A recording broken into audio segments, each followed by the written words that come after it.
Hello friends, welcome back to my YouTube channel. तो देखिए, आज हम ये सिंपल ए लाइन प्लाज़ो बनाना सीखेंगे। इसको किस तरीके से बनाया जाता है, इसकी कटिंग एंड स्टिचिंग आज हम दोनों देखेंगे। और इसमें हमने इलास्टिक का यूज़ किया हुआ है। और चलिए दिखाते हैं आपको इसको किस तरीके से बनाया जाता है। तो इसमें हमने देखिए ये हमने लाइनिंग वाला बनाया है।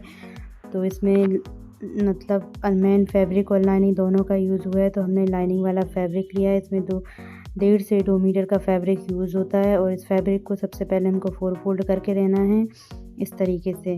और कमर वाला मेज़रमेंट निकालेंगे हम। तो कमर के लिए हम हिप का मेज़रमेंट लेंगे। हिप हमारी 36 है, डिवाइड बाई 4। उसमें 9 आया, 9 में 1 इंच का एक्स्ट्रा लूजिंग ऐड करेंगे। तो यहाँ पर हमारी कमर का मार्क आएगा 10 इंच पर। इसी तरीके से आपको निकालना है। आपका जितने हिप का मेज़रमेंट है उसके अकॉर्डिंग निकाल लेना है आपको। और इसको लाइन को सीधा कर लेंगे।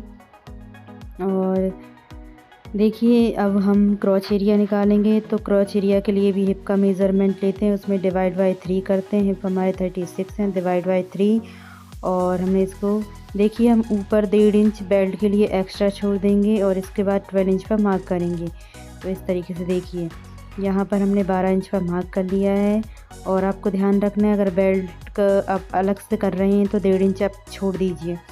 और यहाँ पर हमने 1.5 से 2 इंच की आगे गोलाई दे दी है। और हम इसका लेंथ का मार्क करेंगे। लेंथ हमारी है 37 इंचेस। इसमें 1 इंच की लूजिंग ऐड करेंगे तो लेंथ हमारी टोटल लेंथ रहेगी हमारी 38 इंचेस। और इस तरीके से आप भी अपनी अकॉर्डिंग। और देखिए, लेंथ में भी हमने 1.5 इंच ऊपर करके रखा है बेल्ट वाला भाग। और आप चाहें तो पहले माइनस करके फिर मेज़रमेंट ले सकते हैं, लेकिन इस तरीके से भी ईज़ी पड़ता है। तो अब हम इसकी कटिंग कर लेंगे। ये हमारे बस इतना सा इसमें बस एक मेज़रमेंट से हमारा पूरा प्लाज़ो की ड्राफ्टिंग हो जाती है। इसमें कोई एक्स्ट्रा मेज़रमेंट की ज़रूरत नहीं पड़ती है। और इसमें 1 या 2 मेज़रमेंट ही लगते हैं। तो देखिए, हमारी कटिंग भी हो चुकी है। और देखिए, ये हमारी लाइनिंग फैब्रिक की कटिंग हुई है। अब हम अपने मेन फैब्रिक की कटिंग कर लेंगे। इसी को भी उस तरीके से हमने 4 फोल्ड कर लिया है। और जो फोल्डेड साइड है, जो जॉइंट वाली, उसको अपनी साइड रख के इस तरीके से इसको इसके ऊपर रख लिया। तो देखिए, इसमें हम थोड़ा सा फैब्रिक एक्स्ट्रा लेंगे, जो हमारा लाइनिंग वाला फैब्रिक है उससे। यहाँ पर हम 1.5 से 2 इंच के समथिंग ले लेंगे एक्स्ट्रा। और नीचे से लेंथ हम सेम रखेंगे। और यहाँ से हम देखिए, नीचे से हमने 2.5 से 3 इंच के समथिंग एक्स्ट्रा लिया हुआ है। और इस तरीके से इसको तिरछा करके मिला देंगे। आप चाहें तो एक्स्ट्रा नहीं चलेगा, लेकिन हमने लिया है थोड़ा सा। और इसी तरीके से देखिए, हमारा लाइनिंग वाले फैब्रिक से हमने मेन फैब्रिक पर भी मार्किंग कर ली है। अब इसके लिए हम कटिंग कर लेंगे। तो देखिए, हमारी मेन फैब्रिक की भी कटिंग हो चुकी है। तो ये प्लाज़ो की कटिंग हो चुकी है, जो बहुत ही ईजी है। अब हम इसकी स्टिचिंग दिखाएंगे आपको। बेल्ट आपको बाद में दिखा देंगे किस तरीके से कटिंग करनी है। तो चलिए स्टार्ट करते हैं स्टिचिंग इसकी। तो सबसे पहले हमें लाइनिंग वाला फैब्रिक लेना है। और जो हमारा क्रॉच एरिया है, इस तरीके वहाँ से हमको दोनों को रख कर इस तरीके से जॉइन कर देना है। यहाँ पर हम डबल सिलाई करते हुए जॉइन कर लेंगे। और लाइनिंग वाले फैब्रिक में उल्टा सीधा कुछ भी नहीं है, तो आपको इसी भी साइड से बस दोनों पार्ट के क्रॉच एरिया को एक दूसरे पर रख कर इस तरीके से 1/2 इंच का मार्जिन लेते हुए सिलाई कर दें। और इस पर हम डबल सिलाई कर देंगे। और इसी सेम तरीके से जैसे हमने लाइनिंग वाले फैब्रिक को क्रॉच एरिया को जॉइन किया है, सेम तरीके से जो हमारा मेन फैब्रिक है, उन दोनों के एक के क्रॉच एरिया को भी जॉइन करना है। आपको ध्यान रखना है, हमने इसमें सिर्फ एक ही साइड से अभी क्रॉच एरिया को जॉइन करना है, दोनों साइड से नहीं करना है। तो हम मेन वाले फैब्रिक पर भी कर लेते हैं।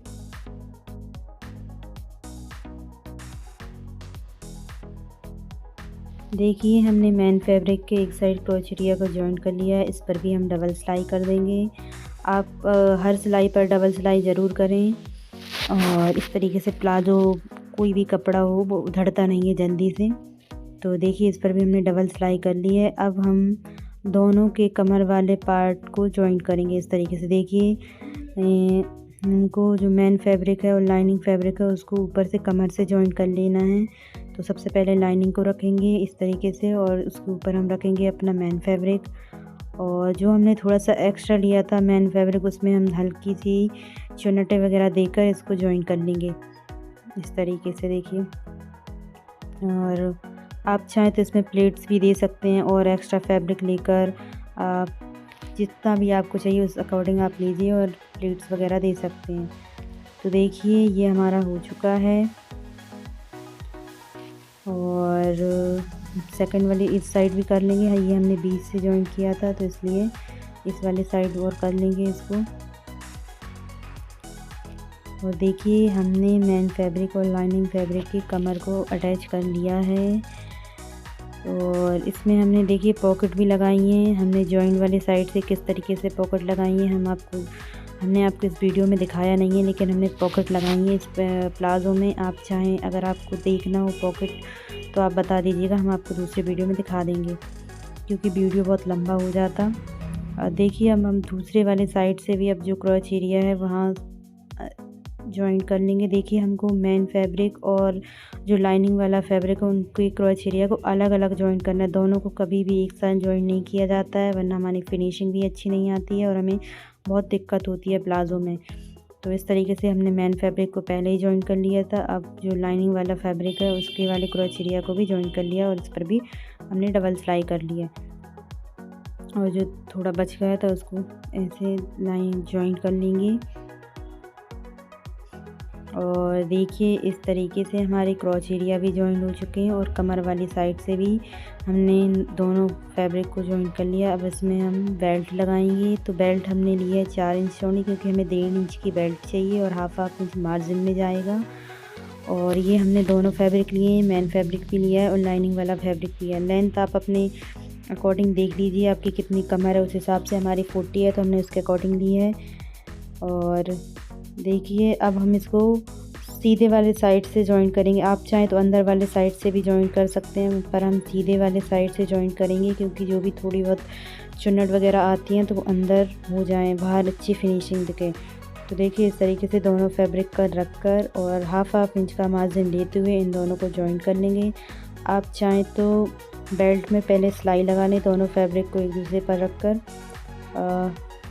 इस तरीके से इस पर बहुत अजीब कलर दिख रहा है प्लाज़ो का, लेकिन ये मेहरून कलर का प्लाज़ो है। इसमें रेड सा दिख रहा है और अच्छे से क्लियर सिलाई भी नहीं दिख रही होगी आपको, लेकिन ये मेहरून कलर का, इसमें बिल्कुल भी अच्छा कलर नहीं आया इसका।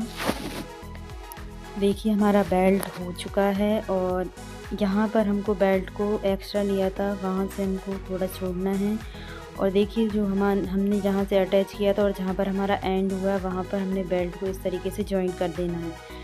और आप देख लें नीचे फैब्रिक को, मतलब नीचे वाला पार्ट पहले से जॉइंट है तो उस हिसाब से आपको जॉइन करना है। और यहाँ पर हम इसको जॉइन कर देंगे और जितना भी एक्स्ट्रा होगा उसको कटिंग करके अलग कर देंगे। तो यहाँ पर भी हम डबल सिलाई करके जॉइन कर देंगे इसको और जो एक्स्ट्रा उसको निकाल देंगे।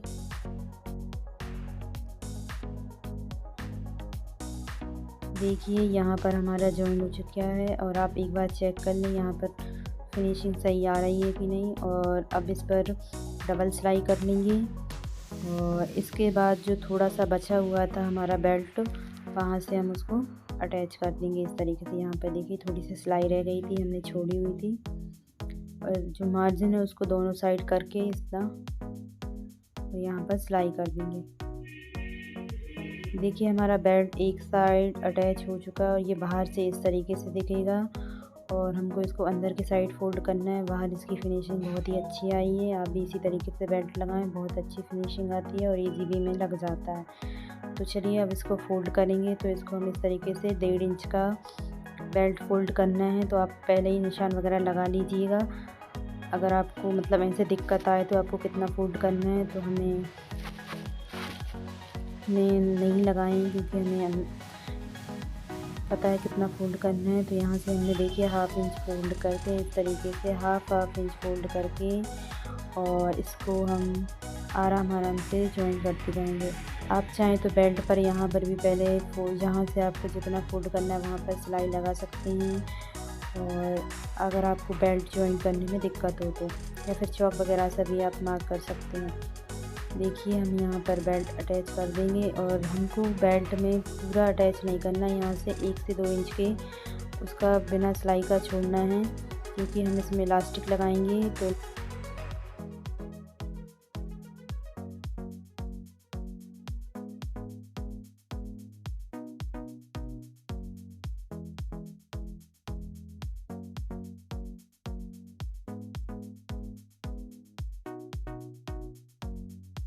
देखिए हमने यहाँ इलास्टिक के लिए थोड़ा छोड़ दिया है बिना सिलाई का। और अब हम देखिए यहाँ पर इसमें इलास्टिक लगाएंगे यहाँ से। तो हमने इसमें आपको दिखाया, इसमें हमने पॉकेट भी अटैच किए हैं। अगर आपको सीखना है किस तरीके से जॉइंट वाले साइड से पॉकेट को अटैच किया जाता है तो आप कमेंट कर दीजिएगा, हम आपको दिखा देंगे। और देखिए ये इस तरीके से रेडी हो चुका है। अब हम यहाँ नीचे जॉइंट करेंगे। तो देखिए पहले हम लाइनिंग वाले फैब्रिक को जॉइंट कर लेंगे, उसके बाद हम पहले हम मेन फैब्रिक को जॉइंट करेंगे। इस तरीके से आपको हमेशा बीच से ही जॉइंट करना है, क्योंकि जॉइंट पर जॉइंट आना चाहिए, आगे पीछे नहीं होना चाहिए। इससे हमारी फिनिशिंग भी अच्छी नहीं आती है और हमें दिक्कत भी होती है। तो इस तरीके से देखिए हमने एक साइड कर ली, सिलाई कर ली है जो हमारा मेन फैब्रिक है उस पर। इसी तरीके से हम दूसरी साइड कर लेंगे 1/2 इंच का मार्जिन लेते हुए, और इस पर भी हमें डबल सिलाई करनी है। और जिस तरीके से हमने मेन फैब्रिक को जॉइंट किया है उसी तरीके से हमको लाइनिंग वाले फैब्रिक को भी जॉइंट करना है, और इनको हमेशा अलग अलग जॉइंट करना है, इस बात का आपको ध्यान रखना है। अब हम इसमें इलास्टिक लगाएंगे। तो इलास्टिक हमारी देखिए इसकी लंबाई हमने ली है 27 इंच, क्योंकि हमारी 30 इंच कमर थी तो हमने थोड़ी इसमें बस 3 इंच कम लिया। और इसमें 1.5 इंच की चौड़ाई की इलास्टिक है, और इसमें इस तरीके से जॉइंट करना है, लगाना है, इसको अंदर डालना है। और देखिए आप इलास्टिक का डालते समय ये ध्यान रखें इलास्टिक बिल्कुल भी फोल्ड ना हो या कुछ भी, क्योंकि अगर वो फोल्ड हो जाएगी तो इसमें बिल्कुल सही फिनिशिंग नहीं आएगी और वो हमें चुभती भी है। तो इस तरीके से आपको ध्यान रखना है इलास्टिक फोल्ड भी ना हो। और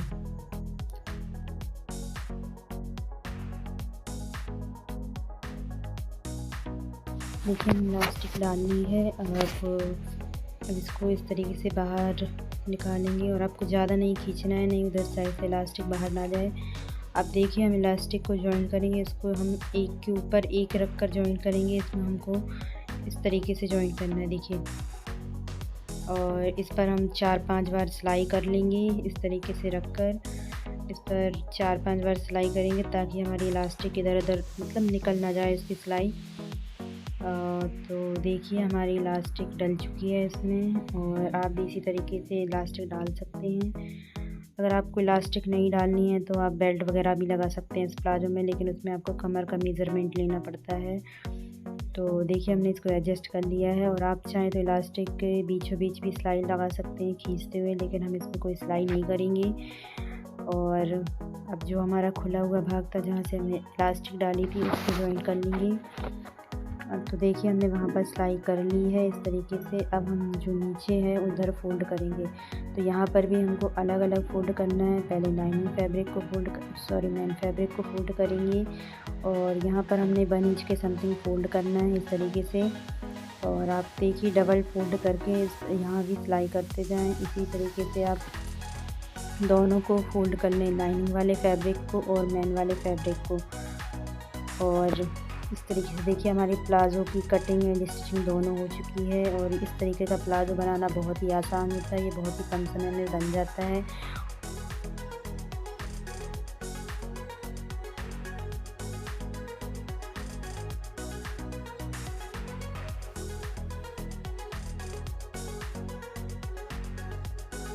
देखिए इस तरीके से प्लाज़ो बनाना बहुत ही आसान होता है, ये आप भी अपने लिए घर पर बना सकते हैं। इसको डेली वेयर सूट वगैरह के नीचे यूज़ कर सकते हैं। आपका बस कुछ नहीं लेना है, आपको अपनी लेंथ लेनी है और हिप का मेज़रमेंट लेना है। और जैसा हमने फार्मूला दिखाया है जिस तरीके से आपको सेम वैसा ही करना है, और किसी भी साइज़ के लिए आप बना सकते हैं।